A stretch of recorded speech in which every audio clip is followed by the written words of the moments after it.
Welcome back to Chakra Capitalism YouTube channel, where we lovingly but unapologetically call out the commodification of the soul. Today, we're stepping into the jungle. Not literally, but the metaphorical jungle where too many spiritual men are hiding out, under the canopy of cacao ceremonies, crystal necklaces, and a very suspicious amount of eye contact and non-consented touch. Today, we're talking about a very specific breed, the toxic spiritual man. Not the harmless guy meditating in his garden. Not the one genuinely doing shadow work. We're talking about the guy who uses spirituality as a costume, a currency, and a way to escape accountability while still staying soft enough to slide into your DMs with a Rumi quote. Let's go. Let's dive into toxic masculinity. Spiritual edition. You know the type. He's not yelling or pounding his chest. Oh no, that's too 3D for him. This is the age of subtle, performative softness. He speaks in hushed tones, wears flowing linen, and refers to women as goddesses. But somehow always ends up violating boundaries in the name of healing. Welcome to the shadow side of conscious masculinity. Now let's get into the archetypes. The spiritual fuckboy. He's everywhere. And he's slippery. He's not the alpha male yelling into a mic about hustle culture. No, this one whispers. He's all about polarity, sacred union, and divine masculinity. He probably starts sentences saying something that sounds like, myself, as a conscious man, and ends them with something that sounds supportive but leaves you doubting your reality. He's discovered that being spiritually performative, soft-spoken, vaguely mysterious, quoting the Bhagavad Gita between dates, gets him praise, sex, and a free pass out of accountability. He'll explain his emotional unavailability as a spiritual phase. He's not ghosting you or gaslighting you. He's retreating inward. And God forbid you question him. Because now you're just not in your feminine. You're disrupting his energy field. You're triggering his inner child. Basically, you've become the problem. These guys have the full toolkit. Tantra lingo. Not the sacred kind. But the I want to bypass emotional intimacy while still accessing your body kind. Shadow work excuses. If you call them out, you're not evolved enough to see the lesson. Energy manipulation. Your energy doesn't feel aligned right now. Translation. You're asking for something real. Vulnerability baiting. They'll trauma dump on the first date, get you emotionally invested, and then disappear once they've had their fill of your empathy. They talk a lot about presence, but are never present when it actually matters. Next up. The jungle sabbatical bro. These men have disappeared into the Amazon for months to drink ayahuasca, find themselves, and stare into the void. All good. We all need healing. But here's the kicker, they left their kids at home. They abandoned co-parents, responsibilities, real-world obligations because they were too busy becoming a higher version of self. And somehow, this total lack of accountability is sold as spiritual commitment. But if your inner journey means outsourcing all your outer responsibilities, what are you really healing? You're not awakened. You're just hiding. Spiritually. And someone else, usually a woman, is paying the price. Then we have the enlightened one. He just came back from a jungle retreat. Ayahuasca, or some other plant that's not mainstream because hey, he is not just a mainstream spiritual dude, changed his life. Again. He's now a shamanic breathwork facilitator, tantric mentor, Amazon animal whisperer and part-time crypto mystic. He'll lead a cacao ceremony in the morning and ghost you by the evening. But don't worry, he's not emotionally unavailable, he's just in sacred solitude. This kind of man has mastered the vocabulary of spiritual bypassing. Everything is a mirror, he says when you call him out. You're clearly being triggered. Maybe sit with that? In other words, don't hold me accountable, your reaction is your responsibility. And yes, there's some truth in that idea. But it becomes weaponized when used to avoid responsibility and manipulate others. And let's not pretend it's an accident. Many of these men have simply figured out a rebrand. They used to chase women with status and power games. Now it's spiritual clout. The new flex?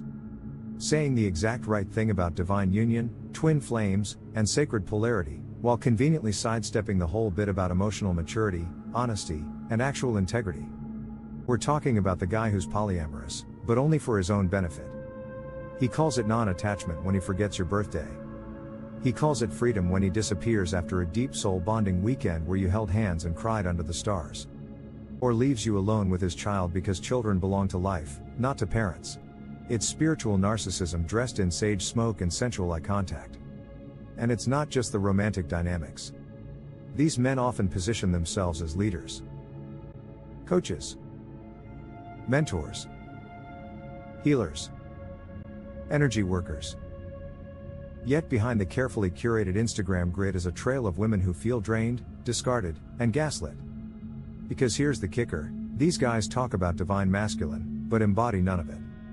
It's not about tone of voice or the number of sacred tattoos. It's about direction, stability, protection, ownership of one's own energy. Instead, what we get is a self-absorbed man-child cloaked in the language of ascension. And we need to talk about what this does to women. Because while women are being told to receive, surrender, soften, trust the masculine they're supposed to trust is off doing mushrooms in the Andes while his ex is working 2 jobs raising their kid. This isn't balance. This isn't sacred polarity. This is spiritual escapism. And here's the irony, in rejecting toxic mainstream masculinity, some of these men have just created a new toxic mold. It's less aggressive, but it's just as avoidant. It's manipulative in a more flowy way. Many women are being emotionally starved in relationships with these men. Because everything is always about his journey, his healing, his trauma, his need for space. If she expresses frustration, she's told she's too in her masculine. If she wants commitment, she's too attached. If she sets a boundary, she's not surrendered. It's emotional gaslighting covered in velvet robes and essential oils. And it's creating a generation of women who feel like they can never be fully themselves without being spiritually shamed. You can't critique him, because he's on his journey. You can't ask for clarity, because you're gripping to outcome. You can't ask him to step up, because that would be your wounded feminine. This isn't just frustrating. It's dangerous. Because we've created a new category of unchecked power. And power, when not grounded in self-awareness and accountability, always corrupts. Just because someone can name drop spiritual terms doesn't mean they live them. And let's not forget, this spiritual theater often plays out most intensely in group settings, festivals, retreats, conscious community gatherings. These are places that attract seekers, open-hearted people, often vulnerable, looking for growth, meaning, healing. And these performative soft boys know exactly how to perform what looks like safety. Until you're deep in their web. Some women leave these interactions feeling like they're the crazy ones. Like they're just not conscious enough to understand what happened. And this confusion, this second guessing, is exactly what allows the cycle to continue. So what can we do about it? First, let's name it. Let's talk about it, let's call it out. Not with hate, but with clarity. This is a shadow pattern. It exists. Let's stop pretending it doesn't. Second, remember that spirituality is not a replacement for character. Someone's ability to quote Rumi or lead a sound bath says nothing about how they treat others when no one's watching. And third, let's redefine masculinity in spiritual spaces. Real divine masculine is not afraid of responsibility. He shows up. He makes decisions based on truth, not convenience. He admits when he messes up. He doesn't use consciousness to escape reality, he uses it to anchor deeper into it. But hey, not all the spiritual dudes are the same. True, let's go further. The passive-aggressive sacred dude. Oh, don't get us started on this one. These are the guys who won't lift a finger unless the universe gives them a sign. They refuse to work a regular job because it's not aligned. They won't show up on time because time is a construct. They refuse to commit because labels are a third-dimensional illusion. They'll do nothing, they just sit in circles. They speak in riddles. But they don't take out the trash. It used to be called stoners. Now we don't even know what it is called. But it's spiritual. Do we even need to mention the spiritual influencer archetype? Now you've got spiritual influencers, shirtless, sun-kissed, whispering affirmations into your algorithm.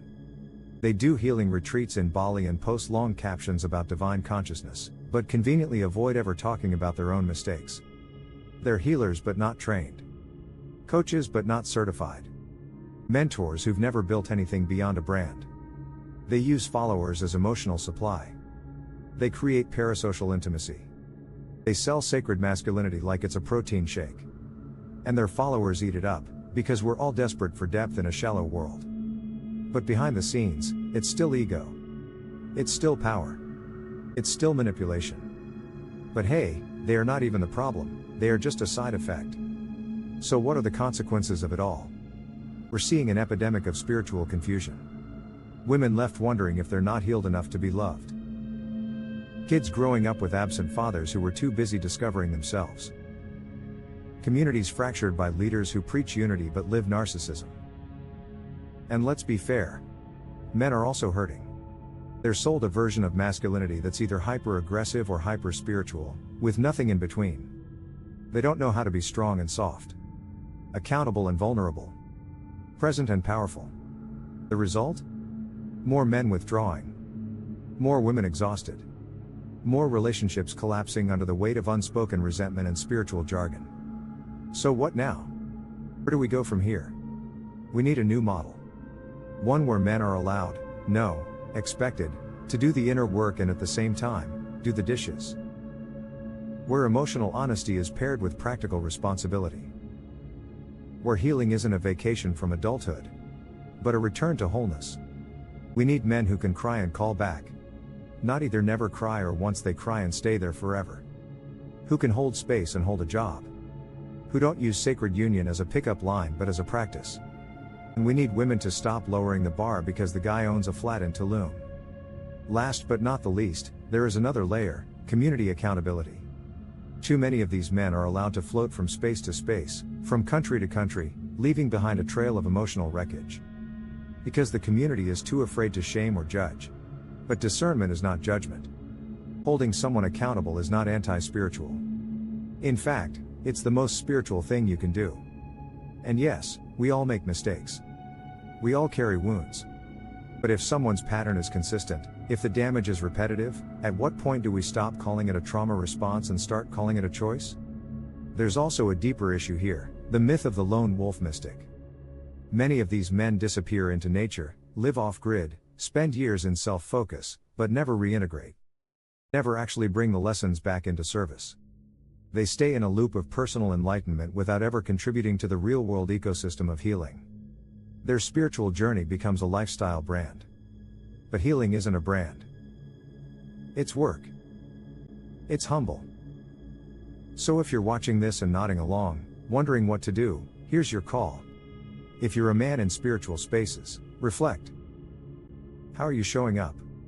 Are you hiding behind language? Are you being honest with yourself and others? Are you using spirituality as a tool for deeper presence, or as an escape from real responsibility? If you're a woman navigating these dynamics, trust your gut.